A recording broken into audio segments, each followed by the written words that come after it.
You're listening to DraftKings Network.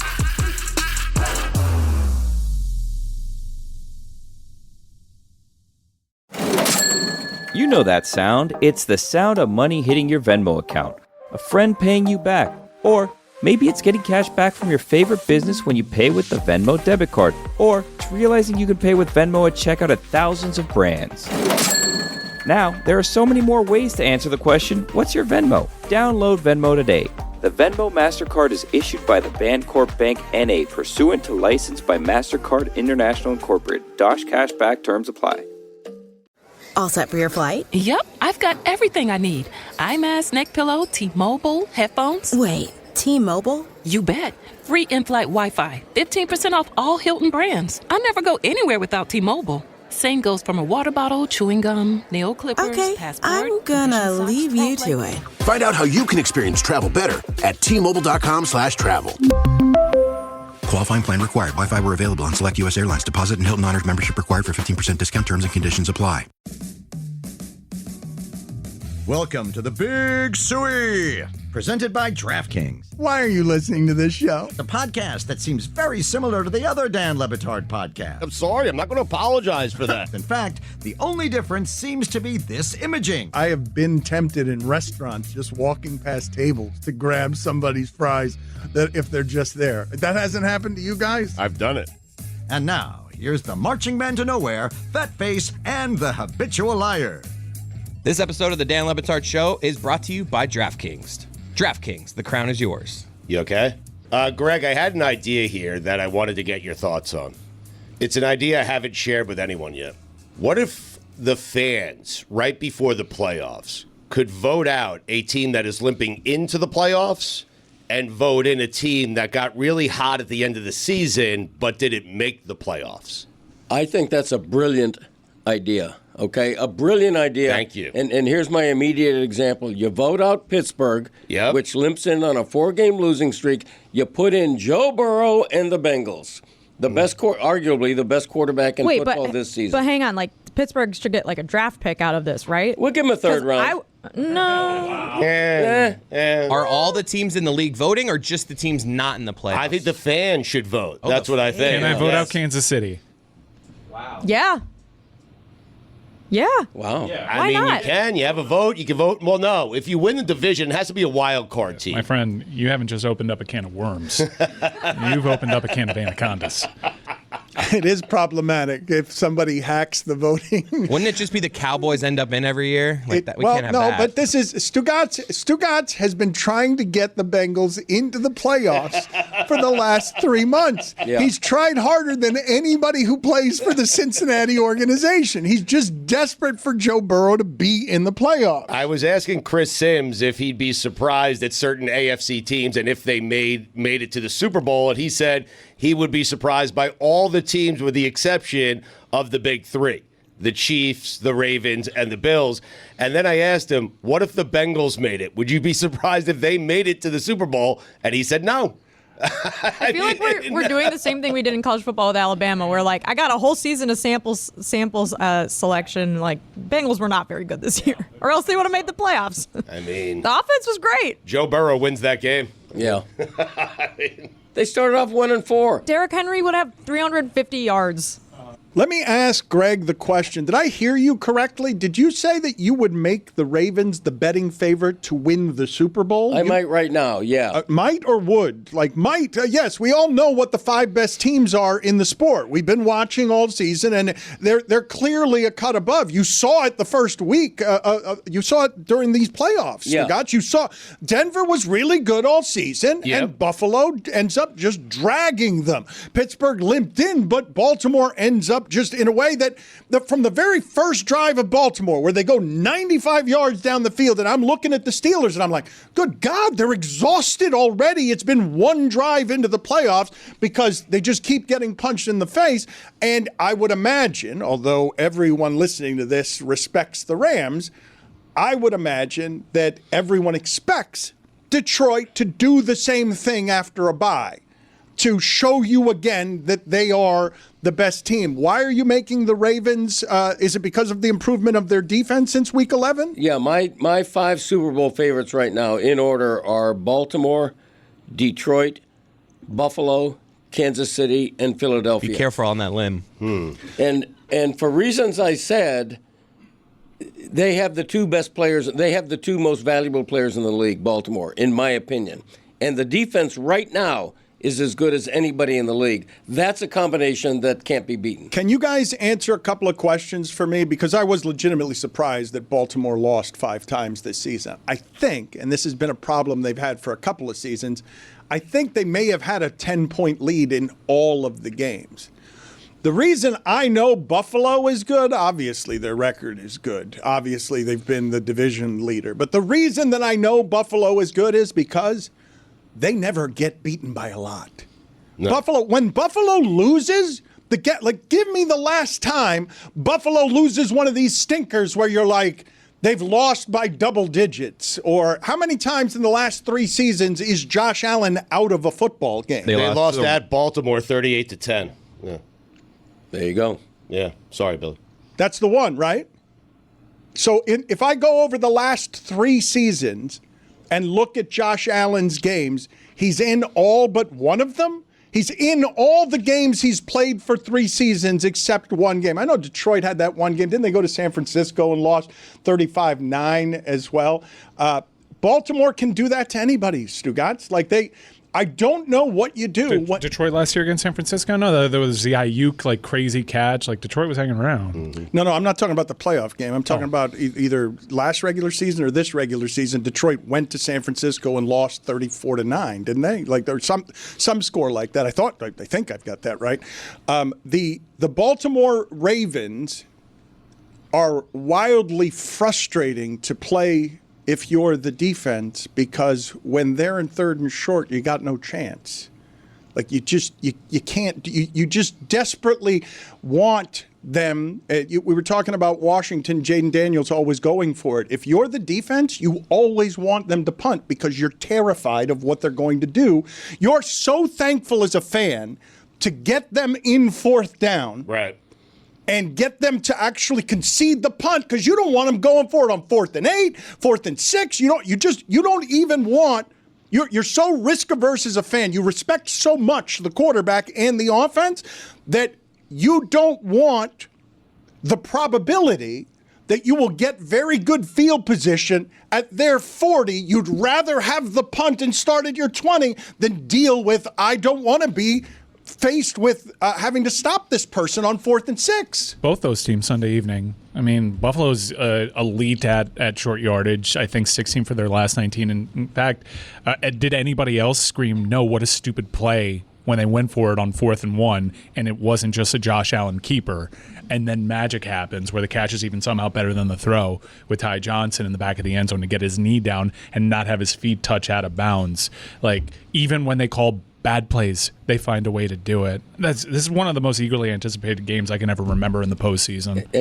And now Lamar Jackson has in Zay Flowers and what I would call a developing elite receiver, which he hasn't always had the first few years of his career. So that's a fully flowering offense. Not sure if he's playing. It's not clear. Right, I would say this is the most. They have other wide receivers that have gone in the first round. They've done such a great job loading that team up. It's incredibly loaded across that entire offense. He's got so many weapons, and he's rewarded the confidence that franchise has given him by adapting to this brand new OC, having more of an air raid mentality. It's just such a freaking good team. There's no excuse. Sometimes your gut instinct when something happens is the right one, and we all said this when they got Derrick Henry. We were like, this team's going to be impossible to stop in the playoffs. They are going to run people over because if you try to stop Derrick Henry, Lamar Jackson will just run it 6 times in a row on you. And if you try to stop Lamar Jackson, Derrick Henry will just run it 6 times in a row on you. And that's just what they're going to do in this playoffs, and I don't know who's going to stop them. Derrick Henry could have been available to anybody for 1 year, $10 million. He was available to anyone. Yes, he was. Yes.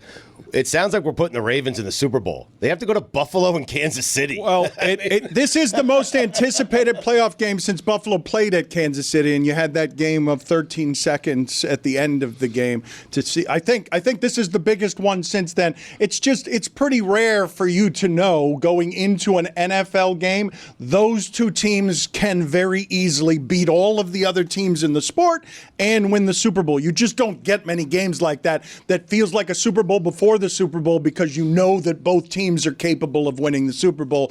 Because the things that they do, you have to understand, Denver has, because Surtain is so good and in general their defensive backfield is so good in Denver, Denver had the best pass rush in the league, which was totally neutralized by Buffalo just running the ball again and again during that game. To have teams that can physically on offense do what Baltimore did, I will say it again about Cam Hayward because I was startled by it. I was startled to see a defensive tackle on the first drive of the game taking so many punches from Derrick Henry and Lamar Jackson in that offensive line that people would accuse the Pittsburgh Steelers of quitting because anybody would look like they're quitting if they keep getting hit by that for 95 yards. It's what would look. I objected to something that Jessica said last week because I don't love accusing teams of quitting or not quitting, or because I don't think we can do it with our eyes in that sport. But Baltimore can make anyone look like that. I feel like the Baltimore-Buffalo game is the springboard to the team that's going to win the Super Bowl in a season where Kansas City does not seem as strong as it did the past couple of years, in a season where Detroit hasn't won anything since 1957, and typically teams go to the Super Bowl and lose before they win. This just seems like Baltimore-Buffalo is the game that's going to catapult the championship. Lamar Jackson does have a chance here, Dan, to erase everything. Meaning, if he can do this on the road against Josh Allen, on the road against Patrick Mahomes, go to the Super Bowl, beat the Lions or the Eagles, let's say, it doesn't matter who he beats, once he gets through that in the AFC, he has a chance to get rid of all the doubters. No one will ever say, do it in the postseason again. There is I don't think he's going to get it done, but there is a massive opportunity for Lamar Jackson here.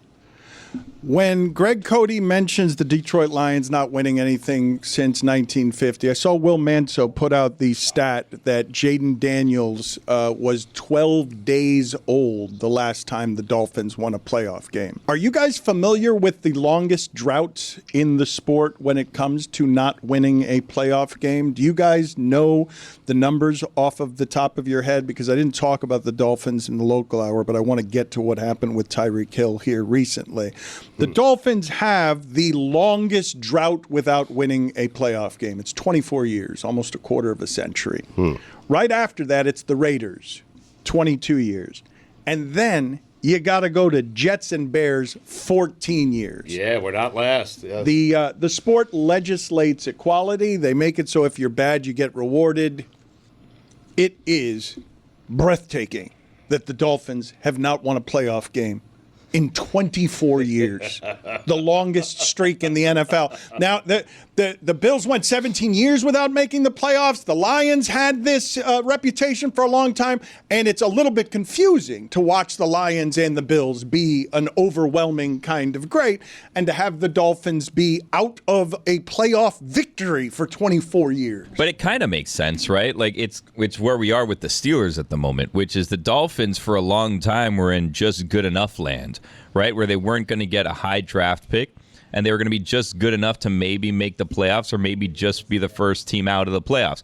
The ones that get rewarded are the teams that are like historically bad because they get the number one picks, and then you have all the times in the NFL worst to first from one year to the next. So you can win a playoff game and have then like a drought before and a drought after. The Dolphins are just always kind of like in purgatory where they're not good enough to do anything but not bad enough to get a good pick. And then the one pick that they had recently was Tua, and then he's not been healthy, so he's not good enough to get you into the postseason, and he's not bad enough to get you a first-round pick. Also, in that time span, a strange proclivity to enter the wild card round with a backup quarterback. the Matt Moores, Skylar Thompson games. Like, what do you want me to do? And last year, you feel good about your offense. Well, we got ourselves in a position where we're opening things up in sub-zero temperatures against Kansas City. So, like, really, I think the only game out of that tenure where they've been in the playoffs where they might have been favored, and I have to look up the line when they hosted Baltimore with Chad Pennington at quarterback, but they're supposed to lose all these games once they get in there because there's enough context, and the line is pretty overwhelming at that point. Yeah, you could make an argument for all the things we mentioned that the Miami Dolphins are a cursed franchise, still paying off karma for winning those 2 Super Bowls in a row, including a perfect season. It's literally a fact to say that the Miami Dolphins have been an irrelevant franchise this century. Okay, ever since 2000, it's been stumbling and bumbling, and they just have done nothing right. And it's Dolph fans are as frustrated as any, and I know you're a Jets fan. Dolph fans are as frustrated, I think, as any fandom in pro sports, with reason. The 10 years of difference, though, is startling when I say the Dolphins haven't won a playoff game in 24 years. The Jets haven't won one in 14, and are so eager to get back to those times that they're re-interviewing Rex Ryan to see if they could get back to the time when they won playoff games 14 years ago. He's not getting that job. That's great. That would be something else. I think that the other comparison between the Dolphins and the Jets is that they have done the thing where they've either, not tanked, but been bad enough to get a top 5 quarterback pick. And both times, I'm not comparing Tua to Zach Wilson. I think Tua is much, much, much better. But that's where the frustration is, right? Like the Steelers, they had a first-round pick that they used on a quarterback, but there's a difference between like using your 20th pick on the wrong quarterback and using your 5th or 3rd or 1st pick on a quarterback. The frustration is whiffing on Zach Wilson and getting it right with Sam Darnold, but he gets it right in Minnesota and not New York. Right, that's even more frustrating. We can't develop quarterbacks. It seems even longer than 24 years because my memory of that Lamar Smith game was running to my dad's car so I could hear it on the radio because it was blacked out locally. Yes. So we were running to our radios to listen to that last win locally. There wasn't a bar. There were blackout restrictions. No one who outside of people that were there covering it and they're in attendance actually has vivid memories of that play unfolding live. Well, I was there, and the reason that I say it is only you were there for that, huh? Because of the following. Please look up for me, Chris. Look this up for me. Please give me Lamar Smith's stats from that football game, because this is what happened in the grainy memory of Dolphin fans 24 years ago, the last time they won a playoff game. Lamar Smith carried the ball so many times in a constipated Dave Wanstead offense where he just wanted to get 4 yards at a time all game and punt and punt and punt to hide his quarterback, that the next week when Lamar Smith tried to play another playoff game, his body wasn't working. Their running backs, they're running. He had 40 carries. Look at the stats between one, but look at the stats between 40 carries and but look at the next week against the Raiders when they went to play the Raiders, and he had like 6 carries for 9 yards because his body no longer functioned because they made him carry the ball 40 times in a game. Lamar Smith, like what kind of offense is that? I mean, he had 208 yards. What kind of offense is that for your Miami Dolphins when the best thing this century in the playoffs is handing the ball 40 times to Lamar Smith? Chris has a stat. This is unbelievable. 8 carries for 5 yards the next week. Because his body He's out of gas. He averaged 100 yards per game in the playoffs. 27-0 they lost. This is a message from sponsor Intuit TurboTax. Taxes was dealing with piles of paperwork and frustrating forms, and then waiting and wondering and worrying if you were going to get any money back. Now Taxes is easily uploading your forms to a TurboTax expert who's matched to your unique tax situation, an expert who's backed by the latest technology, which cross-checks millions of data points for 100% accuracy. While they work on your taxes, you get real-time updates on their progress, and then you get the most money back, guaranteed. All while you go about your day. No stressing, no worrying, no waiting. Now this is Taxes. Intuit TurboTax. Get an expert now on TurboTax.com. Only available with TurboTax Live full service. Real-time updates only in iOS mobile app. See guaranteed details at TurboTax.com/guarantees. Hey, Happy New Year, friends. It's 2025, and a new year can mean new opportunities. For a lot of you out there, I imagine you spent the last couple of weeks sitting and thinking how to make your 2025 special, different, and set yourself in the right direction. One way that you can do so is actually by following my boss, Dan Le Batard's path, and starting your own business. You might have a lot of questions. How do I get started? How do I come up with a brand? How do I sell stuff to people? What am I even going to sell? Just take a deep breath. Shopify has got you. Shopify makes it simple to create your brand, open for business, and get your first sale. Get your store up running easily with thousands of customizable templates. No coding or design skills required. All you need to do is drag and drop. But I know you're thinking, what happens if I don't act now? Will I regret it? What if someone beats me to the idea? Don't kick yourself when you hear this again in a year because you didn't do anything now. With Shopify, your first sale is closer than you think. Established in 2025. Has a nice ring to it, doesn't it? Sign up for your $1 per month trial period at shopify.com/Batard. All lowercase. Go to shopify.com/Batard to start selling with Shopify today. Shopify.com/Batard. From fireside conversations to football Sundays, winter means more moments with the coolest people in your life. Make these moments even better with Miller Lite. I know I do. The great tasting light beer for people who love beer. A new year is a perfect time for friends, family, and great tasting light beer. Tastes like Miller time. Recently I had family over, and while everyone's palate is different, I knew they all like beer, and they all look like people who want to drink beer that actually tastes like beer. So I brought out a nice little silver platter of Miller Lite. That beautiful white can was an instant winner. Trust me, learn from my experience, set that bad boy out, and you will be making people happy left and right. Because Miller Lite is brewed for taste. It hits different than other light beers. The original light beer since 1975. And still the very best one. Miller Lite, great taste, 96 calories. Go to MillerLite.com/Dan to find delivery options near you. Or you can pick up some Miller Lite pretty much anywhere they sell beer. Tastes like Miller time. Celebrate responsibly. Miller Brewing Company, Milwaukee, Wisconsin, 96 calories and 3.2 carbs per 12 ounces. Dan Le Batard. All right, we got to go back out there. That was big. Wake him up. He doesn't want to be bothered anymore. Now it's getting tense because he didn't need that as a result. He needs something that happens. You can see him mother effing. No, he says, Can we bother? Are we bothering you right now? Turn on your microphone, Greg. My microphone's on. Stugotz. Paint the scene. Paint the scene is I got to go to work. Good night. This is the Dan Le Batard Show with the Stugotz. Is it crazy for me to say, and I'm trying to be the positive force here, everybody's down on the Dolphins. Is it crazy for me to say, yeah, sure, they haven't won a playoff game in, 25 years, 24 years, whatever, right? But they had that 70-point game. I mean, you can't take that 70-point game. Now the Broncos are in the playoffs. And the Broncos are in the playoffs, and Russell Wilson was a playoff quarterback for another team. So they put up 70 points against two playoff forces that day. It was a wake-up call for the other teams. It's gone straight downhill since that Denver game for Miami, and only uphill for Denver since that game. Would you trade it, though, Dan? Would you say, we don't want the 70-point game, we'll take the playoff appearance? I don't know. Billy's saying no. That 70-point game, I felt alive. I felt something that day. And really, that one game carried us for the rest of the season. Because you always thought, you know what? We're capable. 70 points in a day. This offense can do whatever they want. That was our modern-day 1972 Dolphins. Like, growing up, all I ever heard was the 1972 Dolphins, 72 Dolphins, over and over. Why are the Dolphins so great? Oh, because undefeated season 72.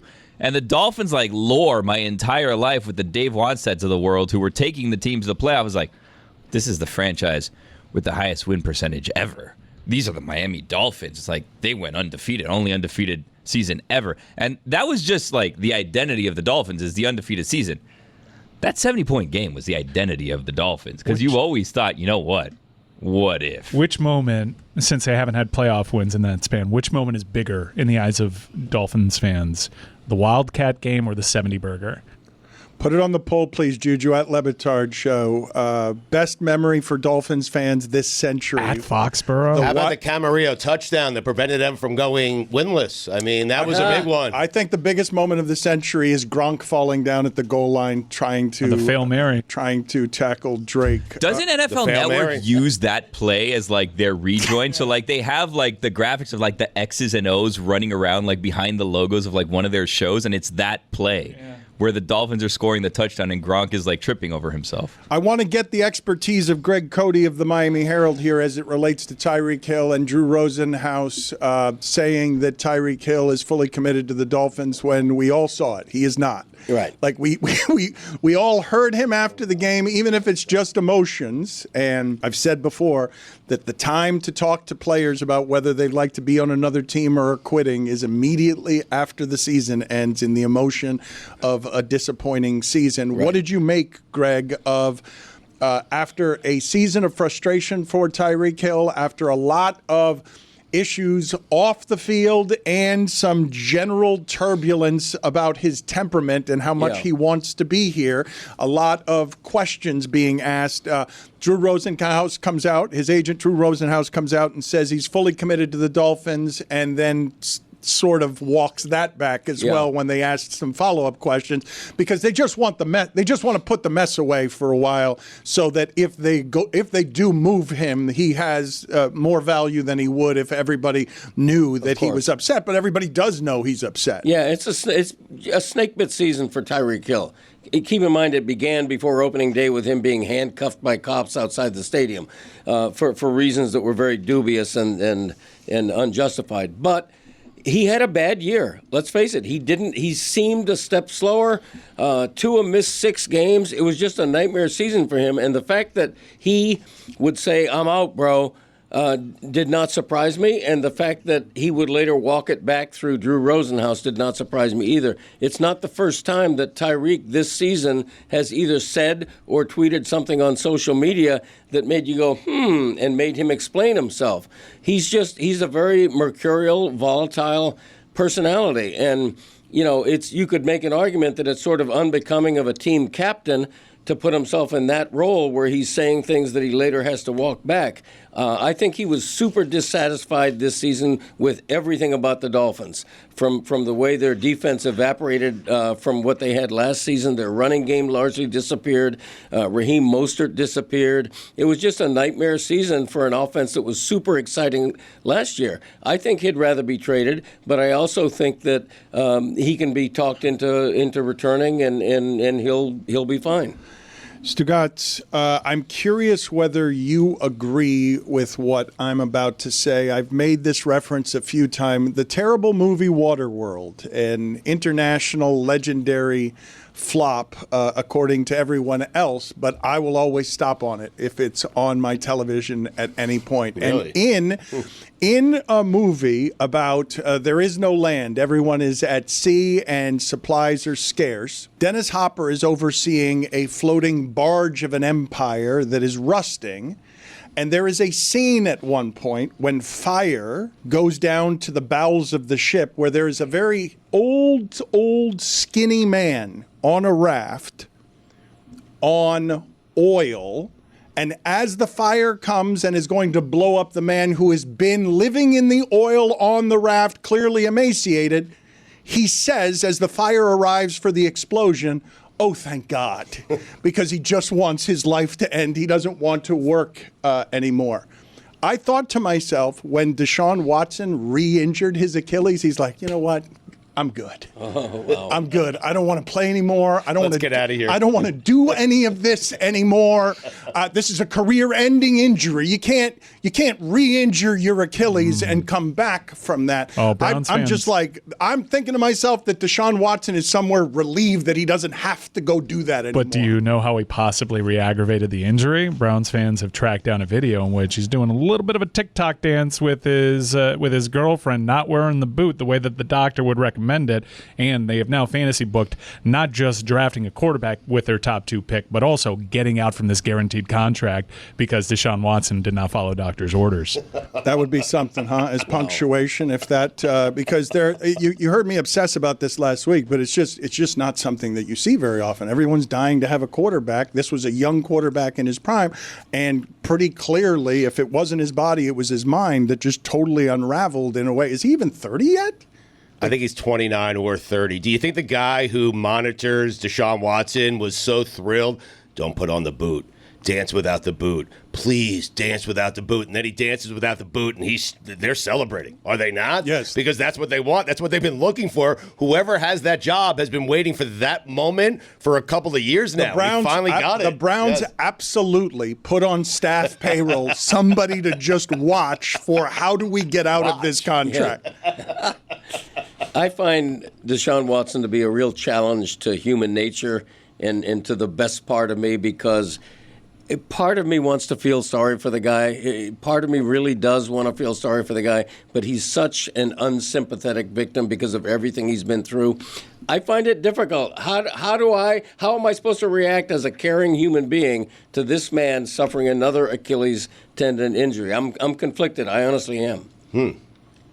I don't know. I mean, how should you feel when Deshaun Watson, after everything he's put dozens of women through, for things that were in the headlines for the past 2-3 years. How are you supposed to feel when this guy just can't catch a break on the field? I mean, I am conflicted about it. It's bad for everybody, but worse for his victims than him as a victim. Absolutely. That's why I say he's the least sympathetic victim in the world. Yeah, exactly, Greg. This is how you should feel. Me. Yeah, that kind of nails it. Yeah. Okay. I like it, Roy. Well, man suggests indifference. I'm sure that there's some people that are being like, yeah. Yeah, sweet. I mean, a lot of people are enjoying that. But do it More under a than table. that, But do it under a table. A lot of people are gloating. There's no question about it. And the victims certainly are entitled to gloat. They've paid the pain to be entitled to gloat. I don't know whether somebody like me or you or another fan should feel good about gloating. Like over-the-top celebration is what you're saying. I don't know. Right. I just don't know. You also don't know whether Carson Beck is good. The Miami Hurricanes are said to have been paying either between $3 and $4 million for a quarterback that's coming off of an elbow injury, who turned the ball over plenty in Georgia, who did not have the benefit of Bowers always being open at tight end, did not have a good offensive line at Georgia either. You've been asking the question, is Carson Beck good? Which is not something I could have imagined even 4 years ago. Even 4 years ago, I could not have imagined that Greg Cody would be asking, is a quarterback that a college is paying between $3 and $4 million for? A Georgia quarterback. Is that quarterback good? Like the Cam Ward was SEC champion. Cam Ward was 1.6, 1.5 million they got for Cam Ward. The prices are going up fast in college football. They are. But the big difference is I saw Cam Ward play in college. I knew Cam Ward was good, and I thought the Canes would make Cam Ward even better. And they did. I'm not certain about Carson Beck. Yeah, you mentioned Cam Ward, and that's where I think a lot of people are viewing this through this prism, which is like a weird moving of the field goal post. Because let me tell you something. Undoubtedly, Carson Beck enters this program with way more accomplishments and credentials than Cam Ward did. Cam Ward, people like to retroactively make of course they did great with Cam Ward. They had all sorts of questions about Cam Ward, and you were one of the few that actually watched him at Washington State. Not a lot of people did. I think I understand the questions, especially how can you not be nervous about a guy that has an arm injury when his position is quarterback? I will say Miami does feel good about it all depends on who you ask, but Miami does feel good about where he is, his ability to come back in time for fall camp. And I will remind everybody in the listening audience that Brock Purdy was the betting favorite for NFL MVP 6 months after he had this surgery. Right. Yeah. No, I get that. But when I say is he that good, I'm thinking of the 12 interceptions. I'm thinking of Georgia Bulldogs fans not lamenting that he's gone. He does turn the ball over a lot. So did Cam. Right. So when I hear that criticism about Carson, I'm like, well, do we remember the Cam experience? Right. There was one game against Alabama where he threw 3 picks, but I also think he threw for like 450 yards in that game. Well, there was like a stretch of 4 games where he threw like 9 picks. Like he was on a real bad, whatever the opposite of on a roll is. He was on a roll turning the ball over. But I feel like, Mike, if you heard that Florida State was paying Carson Beck $3 million to be their quarterback next year, you'd be like, good luck with that. And I'm not even necessarily saying that he's going to be terrible and awful. Like, I think he has more upside than a lot of quarterbacks, but also coming off of a major surgery after the season he's had, I think a lot of reasons for concern. For me, it's entirely that about the arm injury. But let's look at what the sports books are telling us. Presently second to win the Heisman next year behind Arch Manning. He's at plus 700. Some books that have begun taking action on the 2026 NFL draft have Carson Beck as the number 1 overall pick next year. He entered this season, consensus, number 1 overall pick. Yes, threw some picks. Cam does that too. Also made a ton of plays. And his team, I think, led the SEC in drops. His wide receiver situation was real bad this year. And he doesn't need to be Cam Ward. This is what people need to get out of their mind. Miami was entering the season with Emory Williams at quarterback. We saw for a half what that looked like. Awful. They needed to do something drastic. And the thing that they did was get the top player available in the portal. You can have questions about him. I'm not pushing back on that. But the gulf between a healthy Carson Beck and Emory Williams is immense. Huge upgrade. And if you're a Canes fan, if you're Mario Cristobal, perfectly entitled to say, hey, for the second year in a row, we got the big guy in the portal. We got the big hit out of the transfer portal. Right now, that's absolutely true. But I just don't know that based on his track record, you can't expect another Cam Ward season, which you've mentioned. Also, Carson Beck had like the second highest odds to win the Heisman this season going into the year. Like I appreciate your respect for the sports books, but projecting next year's Heisman Trophy winner a year ahead of time doesn't necessarily mean that that's a sure thing. Understood. It's all based on action, but I would say the people that handicap this sport are a little bit more bullish on it. And ultimately, Miami was at a situation in which a lot of quarterbacks were going off the board. Mateer goes to Oklahoma. Wait, are we really going to enter this season with Emory Williams as quarterback? Those were real questions that people around the program were asking. Then, not 24 hours later, did they come away with a guy who, according to all the websites that put this together, was the number 1 guy available in the portal, any position? Greg, you just mentioned the idea of him being Cam Ward. Let's stop that now. Ooh, pump the brakes. I mean, just they're paying twice as much for someone who will not be as good as Cam Ward, and that's no slight on him in any way. Like, that's not what I just saw. Please don't underestimate the wasted season the University of Miami just had with that as its quarterback. Like, it's not going to look like that again. Don't read into the money as well, because the money just continues to go up. Yeah, that's and it's exactly going to continue to go up. Well, but where is this part headed, though? Because there were reports, and you guys have told me that they were credible reports, that Ewers was being offered $6 million to skip the NFL draft, and there's going to be some of this going forward, right? Some boosters are going to want to compete with the NFL for, we can pay you more. But I want to ask, where's this headed if we're already at $3 or $4 million for a quarterback coming off of elbow surgery? I can explain why we're there. It's the rev share. Programs are taking into account the rev share. So a team that would really struggle to raise $15 million in NIL, like Duke football, has that base floor, looks at the available quarterbacks, gets Mensa from Tulane, offers him $3 million. That's how they're budgeting the rev share. That's what happened to the market. Out of the gates, the Tulane quarterback gets twice as much because a team that would never be able to compete in the NIL space gets rev share. So what does that do? You would think that the rev share would maybe take some off the plates of the boosters. No. It's rev share plus NIL, and that's what's happened in the marketplace. Emory Williams is white, huh? I haven't been this shocked since Khalil Green. I mean, put it on the poll, or Jonathan please. Coachman. At Le Batard Show, Hey. Are you shocked that Emory Williams is white? At Le Batard Show. You mentioned rev shares.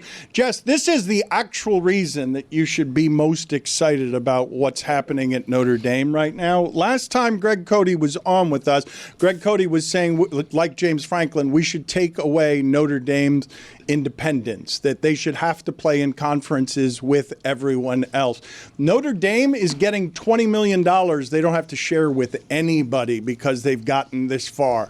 That is an amazing advantage to have, that you are the only school that can get all of the profit from your winning. This can be a stepping stone for Notre Dame to be even more aggressive around this stuff because they're getting richer than other schools are by a factor of like 10 and 12, given how these conferences have to share money. Yeah, I would also say that there's also a lot of money that Notre Dame isn't getting from not being in a conference. Like, they have a television deal that isn't equal to the Big Ten's television deal. So there is money that they do leave on the table in that way by not being in a conference. I think the best part about Notre Dame's independence is everyone crying about it 24/7. If you are still crying about Notre Dame not being in a conference, I'm sorry, you are not allowed to complain about conference realignment then. Either conferences are ruining the sport or what, you can't have it both ways, okay? You just can't. It's the most tired argument in the world at this point. I complain about both. I complain about Notre Dame being an independent and the willy-nilly of conference right, realignment. Then you should be probably, it would make more logical sense to be I understand why a school would want to be independent in football, given what the conferences have done to a lot of historic rivalries and to making this completely uneven scheduling model and just these massive bloated conferences that we've argued about all season as not being fair and not enough this and that and the conference championship games. What's the point of them anyway? I don't understand how you could think both at the same time. I think that there are several programs in this country, 8 or 10 come to mind, who should be looking at Notre Dame and going, hey, what about us? Alabama, Texas, Ohio State, maybe even Georgia now, arguably even Miami. There are several programs in this country that could go, we're of the stature of Notre Dame. Let's get ours. And if that begins to happen, then it's just more anarchy than we're seeing now. It's more dishevelment. It's more change for the sake of change. Oh, my God. College football, anarchy and dishevelment and unorganization. That would be crazy if college football was. It's got to be so bad for that sport, right? The James Franklin talking about this in his press conference last week, I would just rolled my eyes so hard. He's like, everything should be even. What are you talking about? College football, everything should be even? Okay, let's remind you of that when you're giving part of your conference revenue to all the bottom feeders in the Big Ten and complaining about it.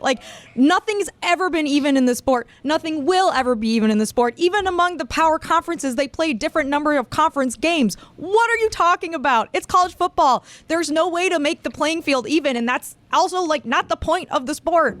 Can you guys get for me the origins of willy-nilly? I don't know where it came from, what it means. I think he was a SEAL. Why? I think you're right. Why we say willy-nilly? Do you have any explanation for what willy-nilly is? I enjoy saying it. It sounds like sounds like an ice cream treat or something. I just enjoy the words together. Dan, you mentioned, and I think I generally agree with your sentiment, but last year being a wasted year in terms of how it finished and how it felt, I think you're right to argue that, but remember the quarterback narrative around Mario Cristobal entering this season. He was a quarterback killer. Now, back-to-back years, his process has resulted the biggest get at that position.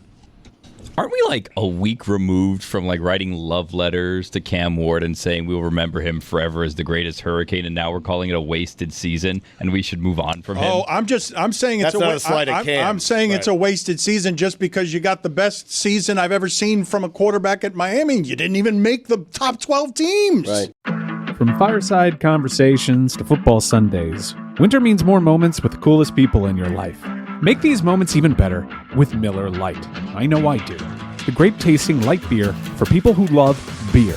A new year is a perfect time for friends, family, and great-tasting light beer. Tastes like Miller time. Recently, I had family over, and while everyone's palate is different, I knew they all like beer, and they all look like people who want to drink beer that actually tastes like beer. So I brought out a nice little silver platter of Miller Lite. That beautiful white can was an instant winner. Trust me, learn from my experience, set that bad boy out, and you will be making people happy left and right, because Miller Lite is brewed for taste. It hits different than other light beers, the original light beer since 1975, and still the very best one. Miller Lite, great taste, 96 calories. Go to MillerLite.com/Dan to find delivery options near you, or you can pick up some Miller Lite pretty much anywhere they sell beer. Tastes like Miller time. Celebrate responsibly. Miller Brewing Company, Milwaukee, Wisconsin, 96 calories and 3.2 carbs per 12 ounces. Okay, guys, it says here I'm supposed to tell you about the refreshing tropical lime flavor of Mountain Dew Baja Blast. But what does refreshing tropical lime mean exactly? Allow me to describe it in a way that my fellow DraftKings players will understand. Mountain Dew Baja Blast tastes like a buzzer-beating three-pointer to cover the spread, nailing a multi-leg parlay, setting the perfect daily fantasy lineup. It's like hitting an underdog money line. And I want you to know that feeling too. So make your picks and then grab some tropical lime flavored Mountain Dew Baja Blast for you and your buds. Available wherever refreshing beverages are sold.